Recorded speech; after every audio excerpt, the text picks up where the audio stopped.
على فمي خجلا ولولا حب محمد لم أترنم. يا رسول الإله إني نذير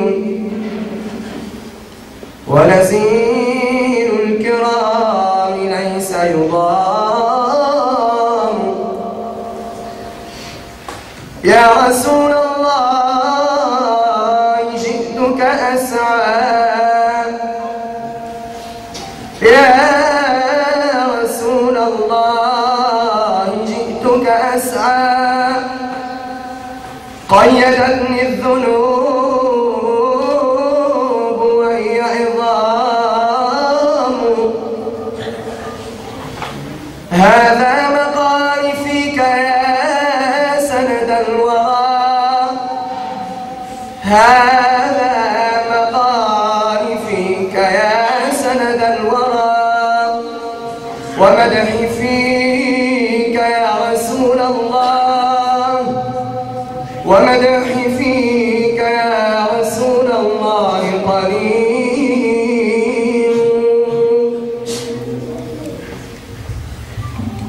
بسم الله الرحمن الرحيم، والحمد لله رب العالمين، والصلاة والسلام على أشرف المرسلين.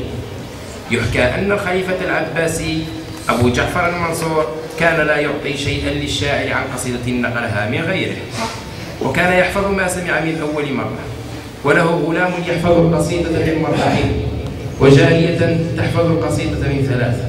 فكان الشاعر يكتب قصيدة طويلة يبذل فيها جهدا كبيرا، فيقول له الخليفة: إن كانت من قولك أعطيناك وزن الذي كتبته عليها ذهبا، وإن كانت من منقولك لم نعطك عليها شيئا. فيلقيها الشاعر فيحفظها الخليفة، ويقول له: إنني أحفظها منذ زمن بعيد، ثم يعيدها عليه. ويأتي الغلام فيعيدها، ثم الجارية فتعيدها. فيغادر الشاعر وهو يجر أثيار الخيبة.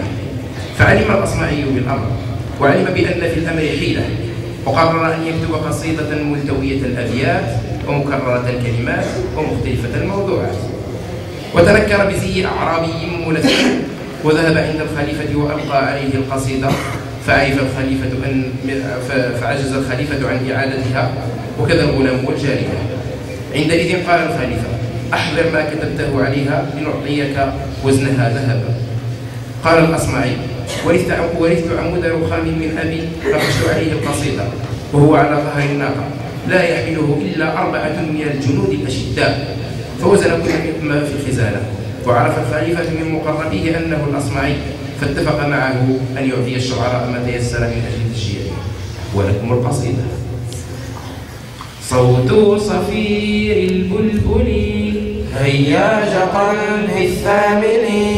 الماء والزهر مع زهر لحظ المقلي. وأنت يا سيدني وسيدي ومولني. فكم تيمني غزيل عقيقلي. قطفته من وجنة من لثم ورد الخجل. فقال: لا لا لا لا لا، وقد غداه هرولي. والخود مال ضربا من فعل هذا الرجل. فوالولدت والي ولي يا ويلني. فقلت: لا تولولي وبين اللؤلؤ لي. قالت له حين كدا: انهض وجد بالنقل.